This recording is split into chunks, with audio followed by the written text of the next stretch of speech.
கோவிந்தா கோவிந்தா. ஆமாங்க, புரட்டாசி மாதம், அதுவும் சனிக்கிழமை.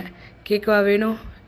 4, 5 சனிக்கிழமையும் புரட்டாசி மாதம் நாமம் போட்டு வீட்டில் பெருமாள் கும்பிடுவோம்லங்க. கோவிந்தா கோவிந்தான்னு.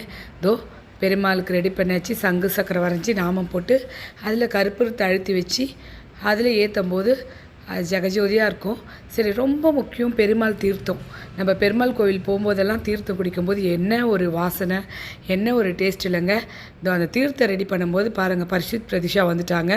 ஏலக்காய், கிராம்பு 2 இடி இடிச்சிட்டு சுத்தமான தண்ணியில், அதுக்கு முன்னாடி பஞ்ச பாத்திரம் நம்ம ஏற்கனவே சாமிக்காக தேய்ச்சி வச்சுருப்போம், அதில் நாமெல்லாம் போட்டு வச்சுட்டேன். அதில் தண்ணி ஊற்றி அப்புறம் ஏலக்காய், கிராம்பு இடித்து போட்டு பச்சை கற்பூரம் கொஞ்சம் போட்டு அப்புறம் துளசியை கொஞ்சம் கிள்ளி போட்டு சாமிக்கிட்ட வச்சுட்டோங்க. துளசி தீர்த்தம் ரொம்ப முக்கியம் இல்லைங்க. ஓகே, முக்கியமான சுத்தமாக தீர்த்தம் ரெடி பண்ணிட்டோம். அதுக்கப்புறம் நாமம் பரிஷத்துக்கு, அப்புறம் ராஜிக்கு, அப்புறம் பிரதீக்ஷாவுக்கு, எனக்கு அப்படின்ட்டு வீட்டில் இருக்கிற எல்லாருக்குமே முடிஞ்ச அளவுக்கு ஒரு வேலையாக செஞ்சுட்டோங்க. நாமமும் போட்டு முடித்தாச்சு.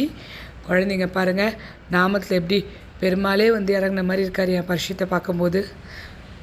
தீர்த்தம் நம்ம ஏன் ரொம்ப இம்பார்ட்டன்ட் கொடுக்குறோன்னா, அந்த துளசி தீர்த்தத்தில் அந்த கிராம்பு, பச்சை கற்பூரம், ஏலக்காய், துளசி இதெல்லாம் போடும்போது அதில் ஒரு மருத்துவ குணம் இருக்குல்லங்க. அதனால தான் முக்கியமாக வந்து கோவிலெல்லாம் அந்த தீர்த்தம் கொடுக்குறாங்க. ஜீரண சக்திக்கும். வீட்டிலலாம் துளசி வைக்கிறோம், அந்த காற்று பட்டாலே சுவாசித்தாலே ரொம்ப நல்லதுன்னு. ஒரு சைடு அக்கா வந்து கதுவுக்கெலாம் நாமம் போட்டு மாவு கோலம் போட்டாச்சு. பசங்க என்ஜாய் பண்ணி டிவி பார்த்துட்ருக்காங்க. ஏன்னா சின்ன பசங்களுக்கு எப்பயுமே வேலை இல்லைங்க. நம்மளும் சின்னதாக இருக்கும்போது அப்படி தான் என்ஜாய் பண்ணுவோம். அம்மாலாம் வேலை செய்வாங்க, இப்போ நம்ம வேலை செய்கிறோம். பரிஷத் பிரதிஷா தீர்த்தம் குடிச்சிட்டு